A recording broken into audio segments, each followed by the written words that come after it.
The day they came was just like any other. Then the sky opened up.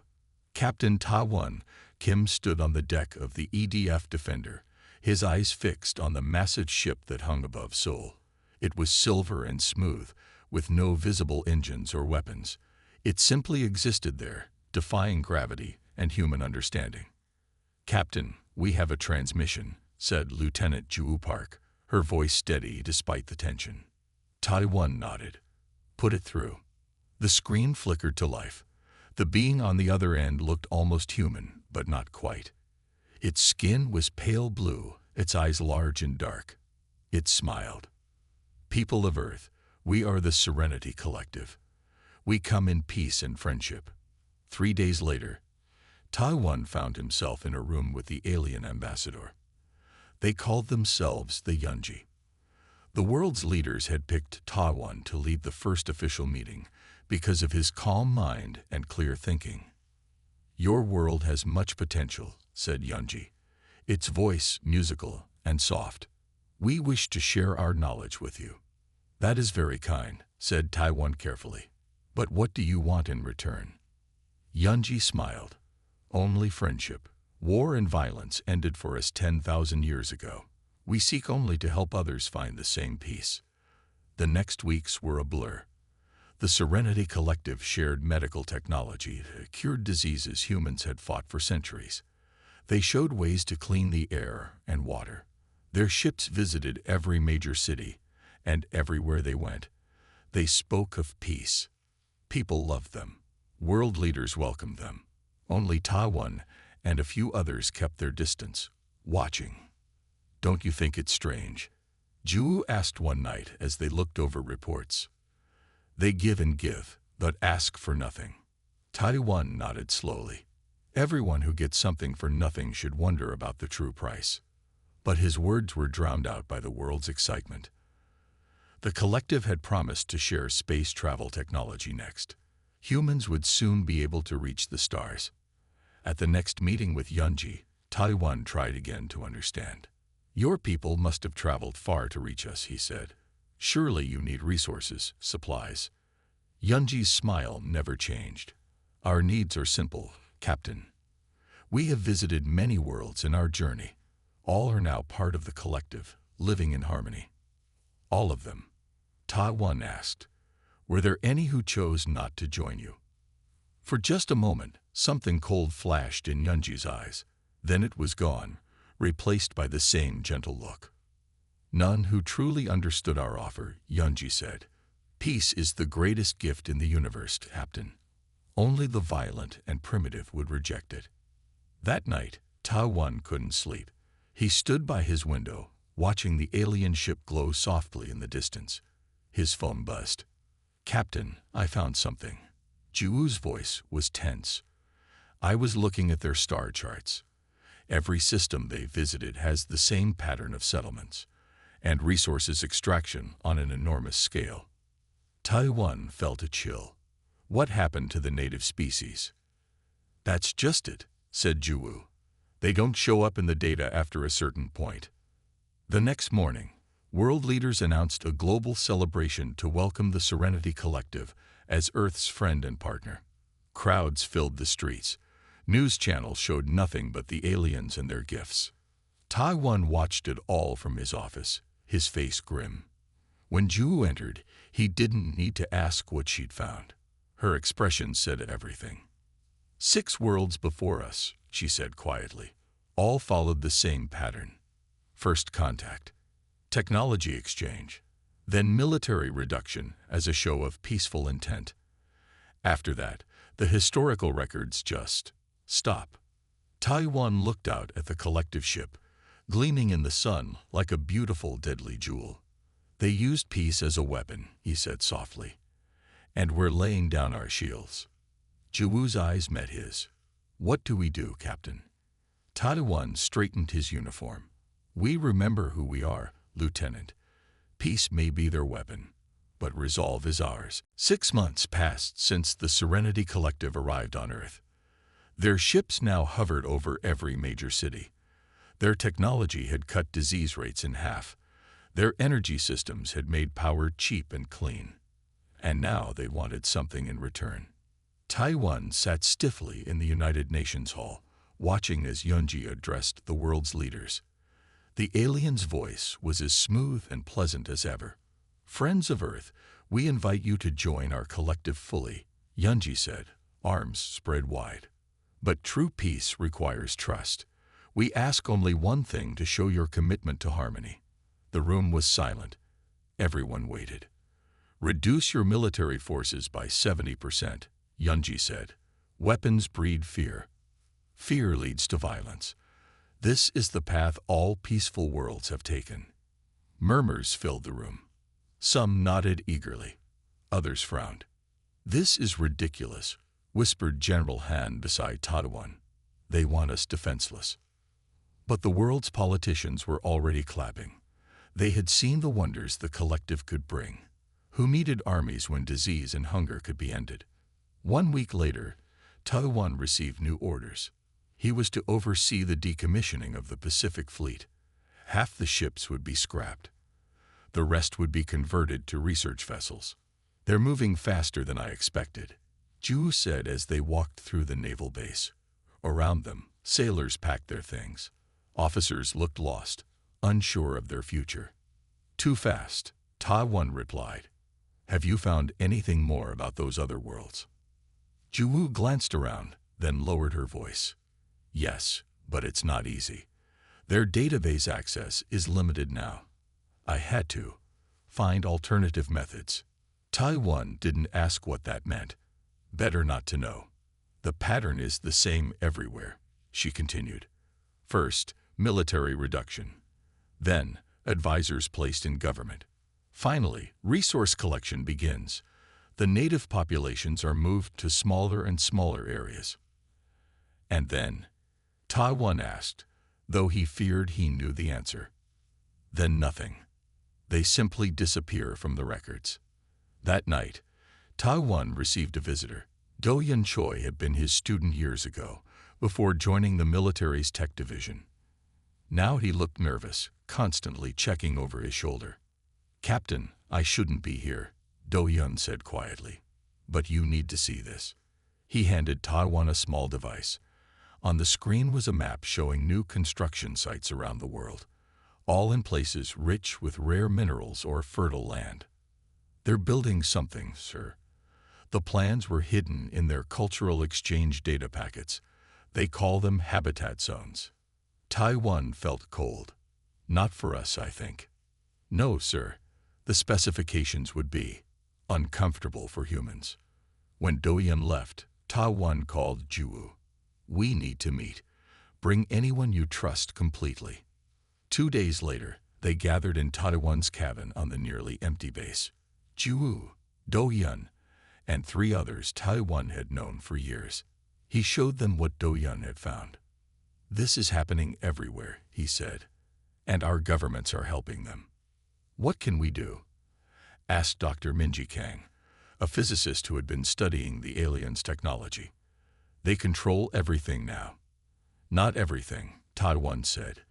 "The decommissioning gives us an opportunity. Ships, weapons, and equipment are being moved. Records are confused. Things can go missing." "You're talking about stealing military equipment," Ju said. "That's treason." "No," Taiwan's eyes were hard. "Treason would be standing by while our world is taken from us." He looked at each person in the room. "I won't force anyone. You can walk away now. But if you stay, understand what we're doing. We are the last line of defense." No one moved. No one spoke. But one by one, they nodded. "Good," Taiwan said. "Then let's begin." The collective thinks peace is their weapon. He placed his hand on a map of Earth. "Let's show them that resolve is ours." Outside, the alien ships glowed in the night sky, watching, waiting, as humanity began dismantling its defenses, unaware of the small spark of resistance that had just been lit. The old mining tunnel was cold and damp. Lieutenant Ju Park didn't mind. It was one of the few places she knew was safe from the collective's watching eyes. "Are you sure this will work?" she asked Do-Yun, who sat hunched over a strange device. It was part human technology, part alien components he had borrowed from a collective lab. Almost sure, he replied, not looking up. Their systems are advanced, but they never expected anyone to try breaking in. They trust too much in their peace. The device hummed, then glowed blue. Do-hyun smiled. We're in. Quick, download everything you can. For 3 hours, they copied data from the collective's private network. When they were done, Ju had 5 small drives filled with the alien secrets. Back at their hidden base, an old military bunker that wasn't on any official maps, Ta-1 waited with Dr. Minji Kang. Their faces lit up when Ju and Do-hyun returned safely. Did you get it? Ta-1 asked. Ju handed him the drives. Everything. Their whole history with other worlds. They spent days going through the data. What they found made them sick. 27 worlds, Minji said quietly. All followed the same pattern. First, the collective arrives offering peace and technology. Then military reduction. Then resource extraction begins. And the native species? Ta-1 asked, though he already knew. Do-hyun pulled up an image. It showed thousands of alien beings in small pods, neither dead nor fully alive. They call it biological storage. They keep the most useful specimens for study. The rest are processed. The room fell silent. Finally, Ju spoke. There's more. Look at this. She showed them a map of Earth with large areas marked in red. These are what they call Phase 1 extraction zones. They plan to start in 3 months. That's half the Pacific region, Ta-1 said, his voice hard. Millions of people live there. Not for long, according to their plans. Ju pulled up another file. I found this in their communication with their home system. They refer to Earth as Resource World 28. We're nothing but a mining operation to them. Ta-1 stood up and walked to the small window. Outside, he could see the glow of a collective ship in the distance. We need to take this to someone with power, Minji suggested. Surely if people knew. They won't believe us, Ta-1 cut in. The collective controls all major media now. Their human advisors are in every government. Anyone who speaks against them is called a troublemaker or mentally ill. Then what do we do? Do-hyun asked. Ta-1 turned to face them. His eyes were hard but clear. We fight, not with their weapons of false peace, but with human resolve. How? Ju asked. There are only a few hundred of us around the world. They have technology we barely understand. Then we'll understand it, Ta-1 said, looking at Minji and Do-hyun. You've been studying their tech. Have you found any weaknesses? Minji hesitated, then nodded. Maybe. Their systems all connect to a central network. They rely on it completely. If we could disrupt it. And their physiology is different from ours, Do-hyun added. They're sensitive to certain sound frequencies. That's why they avoid some of our music. For the first time in months, Ta-1 smiled. It wasn't a happy smile, but one of determination. Then we have a starting point. Ju, how many of our old military contacts have responded to your messages? 62 captains, about 200 pilots, engineers, doctors, soldiers, almost 1,000 people worldwide who don't trust the collective. Good. Tell them to stand ready. We're going to need everyone. Ta-1 looked at the alien data on their screens. The collective thinks they're the hunters here. Let's show them they've stumbled into a wolf's den. Outside, another collective ship passed overhead. Its lights peaceful and beautiful. Its sensors never detected the small group meeting underground, planning how humanity would show the stars what true resolve meant. Deep in the mountains, where old military tunnels cut through rock, Ta-1 stood before 60 people. They were soldiers, scientists, doctors, and engineers, all who had seen through the collective's lies. Welcome to Iron Resolve, Ta-1 said. The name had been Juwoo's idea, a reminder of what they fought for. Each of you is here because you chose to see the truth, he continued. The collective didn't come to help us. They came to take everything. On the wall behind him, screens showed the aliens' plans, maps of extraction zones, lists of resources to be collected, storage pods for biological specimens. We have 8 weeks before they begin Phase 1, Ta-1 said. We need to be ready. The base grew larger every day.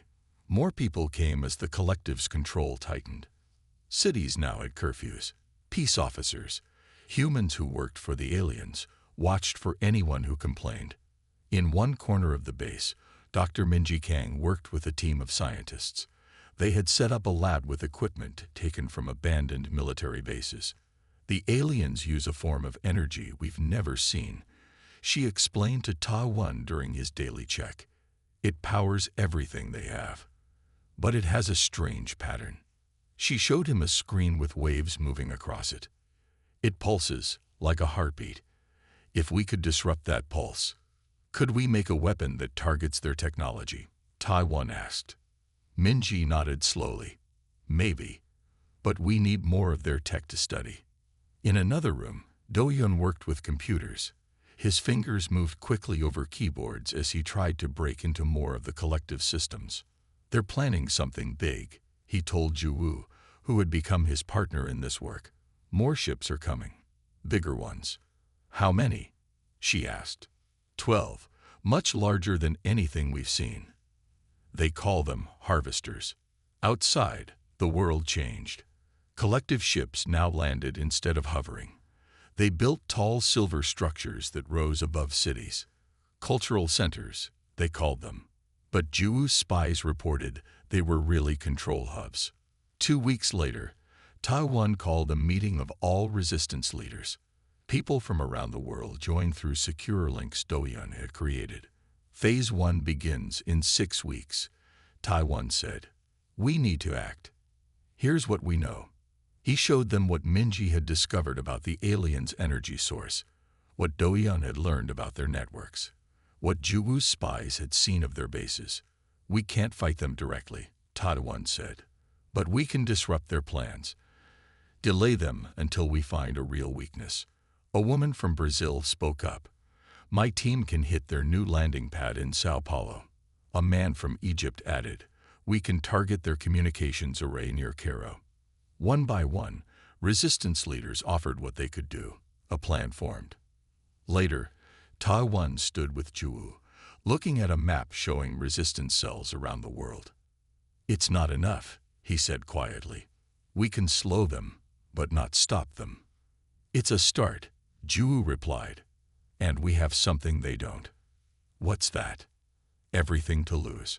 Her eyes were hard. They want resources. We're fighting for our world, our future. That night, the first real test came. Minji burst into the command room, her face excited. We did it. We made a disruptor that affects their energy field. She placed a small device on the table. It looked simple, just a metal box with a few lights. It only works at short range now, but it can shut down their smaller systems for about 10 minutes. Ta-1 picked it up. It felt light in his hand. A small thing to place hope in. How many can you make? With our current supplies, maybe 50. Make them. We'll test one tomorrow. As he said this, alarms sounded through the base. Ju-woo rushed to a screen. Collective ships, she said, her voice tense. Flying search patterns near the mountains. They're looking for something. Or someone. Ta-1 thought. The collective had finally noticed their missing equipment, their damaged systems, their leaked data. Ready all teams, he ordered.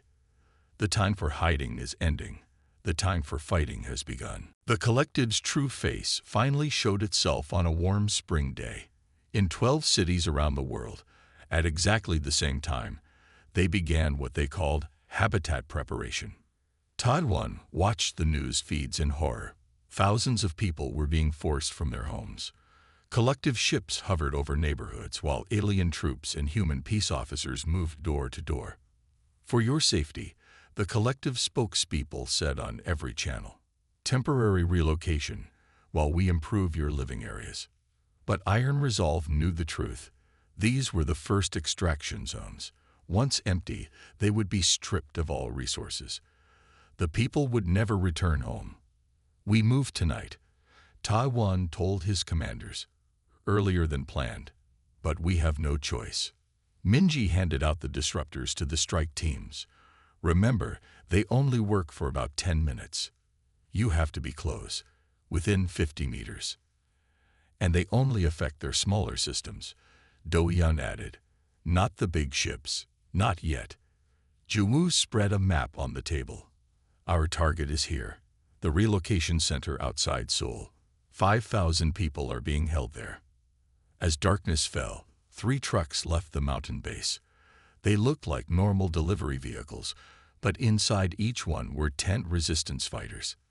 Taiwan rode in the lead truck with Ju-Woo. "We show the world the truth tonight," he said quietly. "No more hiding."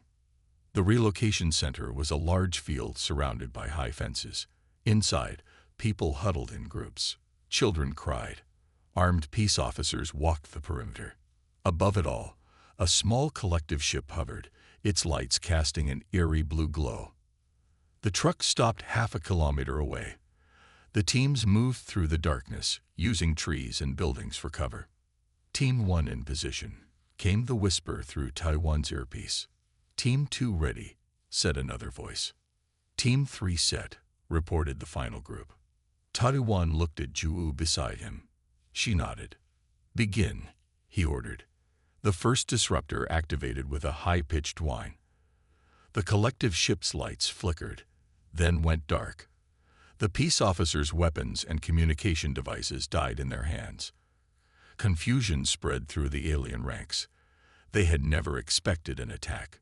"Now," Taiwan shouted, and the resistance teams rushed forward. The peace officers tried to fight, but without their weapons, they were quickly overwhelmed. The few collective aliens present retreated in panic. "Get these gates open," Ju ordered as she reached the fence. "We have 8 minutes before their systems reboot." The locks were broken. The gates swung wide. Taiwan grabbed a megaphone. "Everyone listen. The collective is lying to you. They're not improving your homes. They're taking them forever. We have trucks waiting. Anyone who wants to leave, come now." For a moment, no one moved. Fear and confusion showed on every face. Then an old woman stepped forward. "I knew they were lying," she said. "No one improves homes by forcing people out at gunpoint." Others followed her. Soon, hundreds were rushing toward the gates. 4 minutes, Do-Yun called out, checking his watch. They couldn't take everyone. The trucks would only hold a few hundred. Taiwan made a quick decision. "Families with children first, then the elderly. We'll come back for others." The loading seemed to take forever. Above them, the collective ship remained dark, but Taiwan knew it wouldn't last. 1 minute, Do-Yun warned. The last group climbed into the trucks. As Taiwan was about to jump in, he saw a small girl standing alone, crying. Without hesitation, he ran back and scooped her up. Just as he reached the truck, the alien ship's lights flickered back to life. "Go! Go!" he shouted, passing the child to Ju-Woo before climbing in himself. The trucks roared away as energy beams began firing from the ship. They missed, hitting empty ground. "Did we get it?" Taiwan asked Do-Yun, who was checking a small device. Do-Yun grinned. "Every second. Broadcast to the world through their own network. The whole planet just saw what the collective really does." In the back of the truck, people huddled together, frightened but free. A man approached Taiwan. "Who are you people?" he asked. Taiwan looked at him steadily. "We're Iron Resolve, and we're just getting started." Across the world, resistance cells watched the broadcast, then launched their own attacks. For the first time, the collective faced something they didn't understand. Humans who refused to surrender to peace. 3 days after the rescue mission, the collective struck back. They called it peace enforcement. The world saw it for what it really was: war. In cities around the world, Anyone suspected of supporting Iron Resolve disappeared. Peace officers searched homes without warning. The message on all screens was the same. Resistance is harmful to universal harmony. In the mountain base, now crowded with rescued families, Ta-1 watched the collective's response with a grim face. "They're scared," Ju said, standing beside him. "We showed everyone their true plans." "But it's not enough," Ta-1 replied. "Their technology is still too powerful. The disruptors only buy us minutes." Minji had been working day and night in her lab. When she finally emerged, her eyes were red from lack of sleep, but she was smiling. "I found something," she said. "Something big." She led Ta-1 and Ju to her lab. On a table lay an alien device they had captured during the rescue mission. "This is part of their communication system," Minji explained. "They don't talk like we do. They use brain waves, like telepathy, but through technology." "How does that help us?" Ta-1 asked. Minji's tired face lit up with excitement. "Their whole network runs on the same principle, and it has a major weakness." She turned on a small machine. It made a sound so high-pitched that everyone winced. "This frequency overloads their neural network," she said. "It's like a deafening noise to them. But worse, it doesn't just block communication. It causes physical pain." "You found a weapon," Ju said quietly. Minji nodded. "But we need to test it on an actual collective member to be sure." "That won't be easy," Ta-1 said. "They rarely leave their ships now." "There's another problem," Minji added. "To affect their main systems, we'd need to broadcast this signal from inside their command center. We'd need someone to get in and out alive." They were still discussing plans when alarms blared through the base. Do-hyun rushed in. "We've got trouble," he said, his face pale.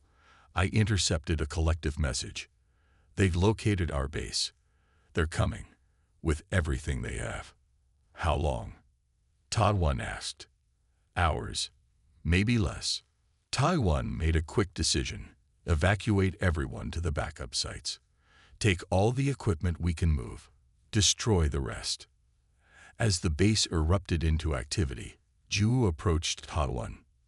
"The command center," she said. "While they're focused on the base, a small team could get in." Ta-1 stared at her. "That's suicide." "Maybe. But we need to test Minji's weapon. And I've studied their command center's layout. I know how to get in." Before Ta-1 could argue further, Do-hyun interrupted with more news. "There's something else," he said. "The collective is speeding up their timeline.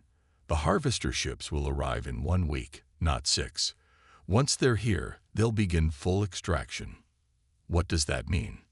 Ta-1 asked, though he feared he knew. "It means they'll stop pretending," Minji said. "No more relocation. They'll just take what they want and process anyone in their way." The room fell silent. Millions would die in days if the harvesters arrived. "I'm going," Ju said firmly. "With or without your approval, Captain. We need this weapon to work."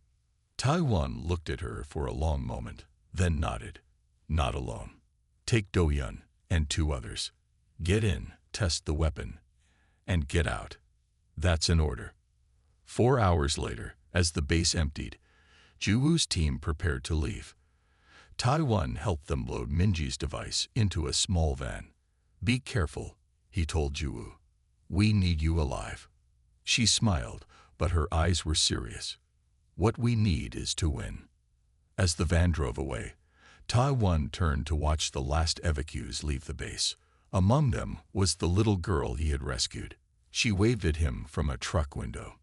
That night, as Ta-1 watched from a distant hill, collective ships destroyed the empty mountain base with energy weapons. The explosion lit up the sky. His radio crackled. "We're in," came Juwoo's whispered voice. "Approaching the command center now." Ta-1 closed his eyes briefly. "May your resolve be stronger than their peace," he whispered. 20 hours passed with no word from Juwoo's team. Ta-1 paced the floor of the new base, an abandoned subway station deep under the city. They should have reported by now. he said to Minji, who watched him with worried eyes. Juwu knows what she's doing, Minji replied, but her voice lacked confidence. Just as Taiwan was about to organize a search team, the radio crackled to life. Iron resolve. This is Park. Juwu's voice was weak, broken by static. Taiwan grabbed the radio. Juwu, where are you? 2 kilometers south of the city. Need pickup. Taiwan and 4 soldiers took a truck and raced to the location. They found Juwu alone, hidden in an empty building. Her uniform was torn and bloody. The others? Taiwan asked as they carried her to the truck. Juwu's face was pale with pain. Doyun got away, heading to another base. The others didn't make it. Back at the base, the medical team worked to save Juwu. She had been shot twice with collective energy weapons. When she finally woke, Taiwan was by her side. What happened? He asked gently. We got in, she said, her voice weak. Planted the device. It works, Taiwan. It works better than we hoped. She described how the aliens had fallen to the ground, screaming, when Minji's device activated. How the command systems had shut down completely. But we only had one device, she continued. Small range. When it stopped, they came after us. Despite her injuries, Juwu smiled.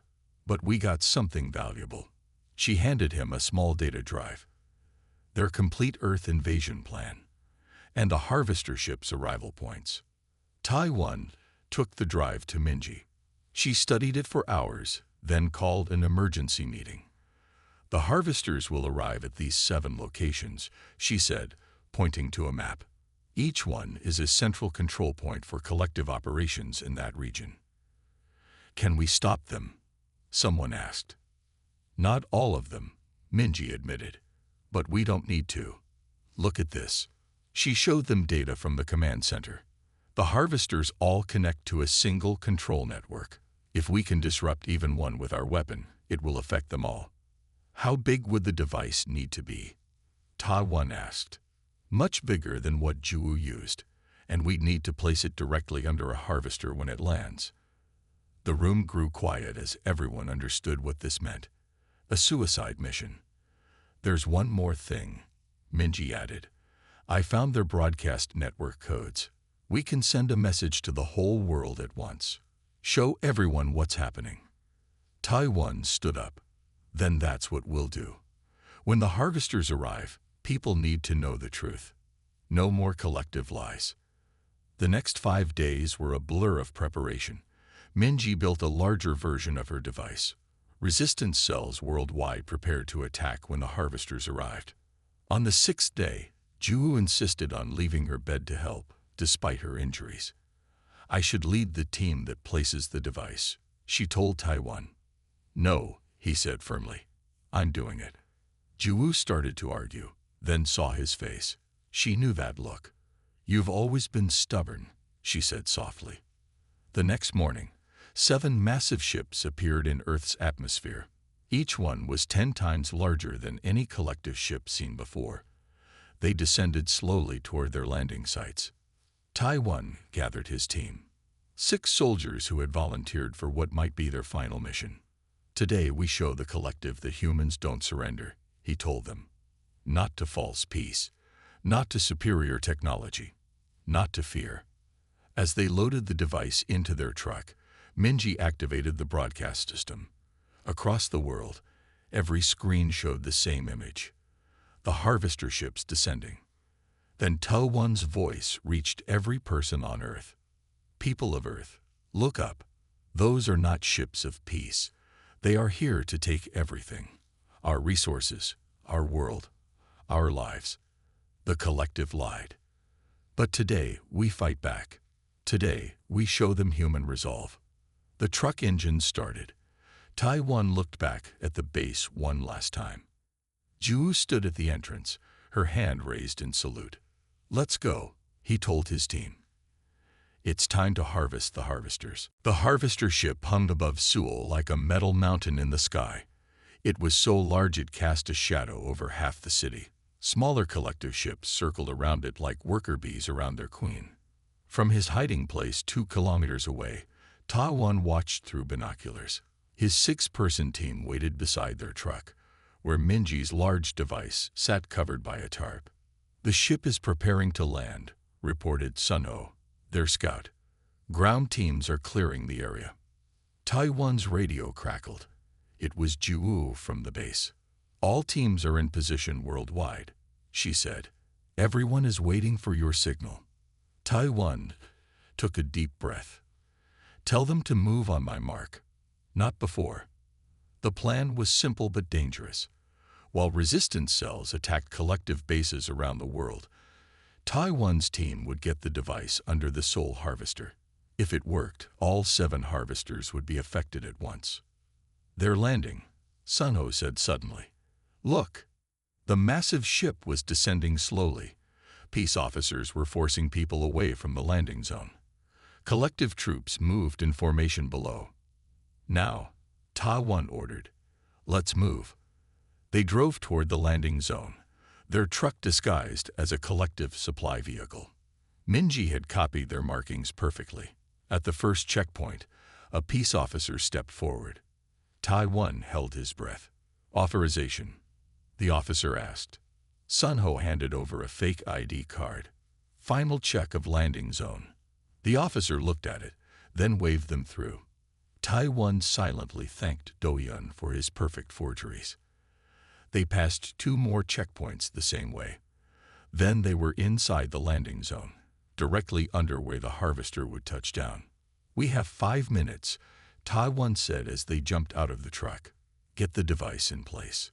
The team worked quickly, unloading the large metal box and positioning it. Above them, the harvester continued its slow descent.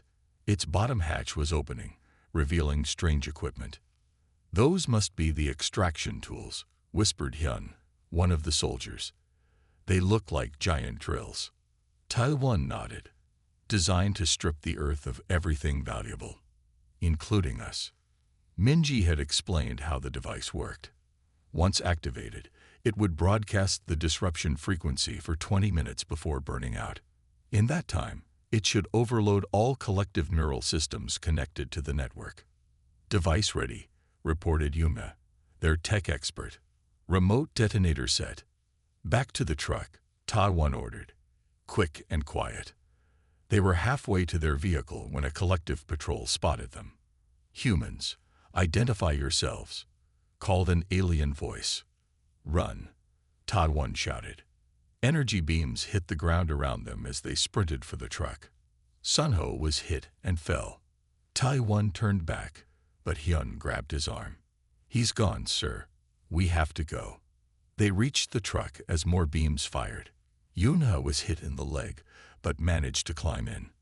Tai-1 jumped into the driver's seat and started the engine. "Hold on," he shouted as he drove straight toward the checkpoint. Peace officers fired at them, but Ta-1 didn't slow down. They crashed through the barrier and kept going. "We're clear," Hyun reported from the back. 1 kilometer and counting. Tai-1 grabbed the radio.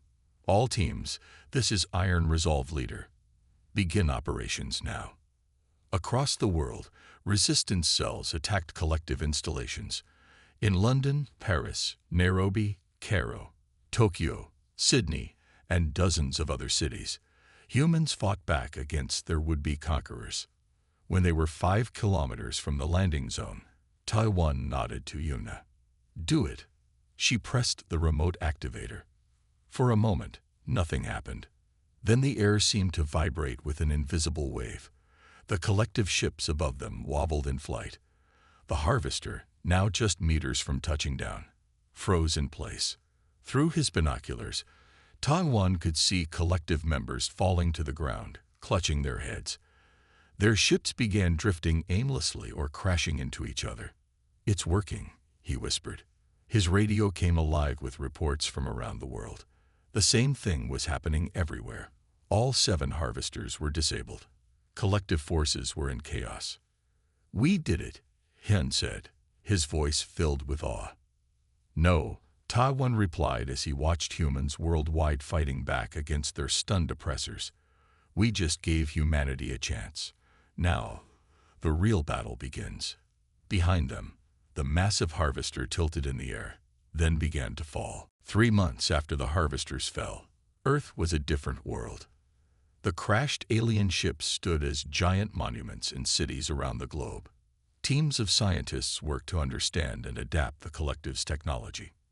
Taiwan, now wearing the uniform of a general, stood at the window of what had once been the collective's main base in Seoul.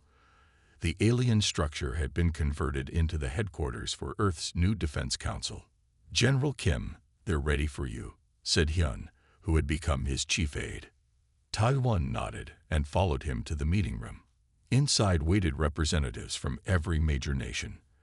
At the head of the table sat Jiwoo, her arm still in a sling from her injuries, but her eyes bright and clear.